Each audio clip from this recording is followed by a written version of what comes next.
Quelle est la différence entre hibernation et hibernation? Car en français, il y a les deux termes.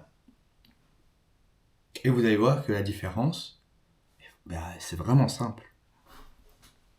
Donc hibernation, on va prendre l'exemple des ours. L'hibernation, pour les ours, ils doivent faire des grosses réserves pour l'hiver. Des grosses réserves pour tenir tout l'hiver sans manger. Mais alors, qu'est-ce qu'ils font pendant l'hiver? Tout simplement, ils dorment. Pour l'hibernation, les ours trouvent une tanière, se mettent dedans et dorment dans un sommeil profond. Leur métabolisme ralentit et ils dorment pendant tout l'hiver. Mais c'est pas pour autant qu'ils ne savent pas se réveiller.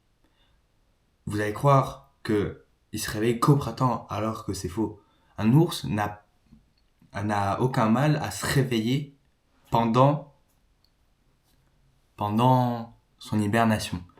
Ça ne gaspille rien, c'est juste, il se réveille juste d'une grosse sieste. Comme nous, on se réveille d'une grosse sieste et on se dit, on est un peu fatigué.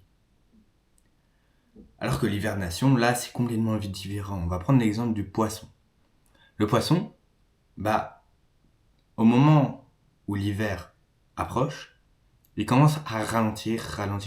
C'est pareil pour tous les animaux de l'hibernation et c'est pareil pour l'hibernation quand j'ai pris l'exemple de l'ours. Donc l'hibernation,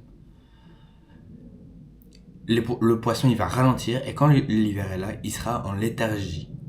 Léthargie, c'est-à-dire un moment de faiblesse extrême. Mais c'est pas comme l'hibernation. Ce n'est pas dormir, non, c'est littéralement un sorte de coma. Ils sont dans le coma.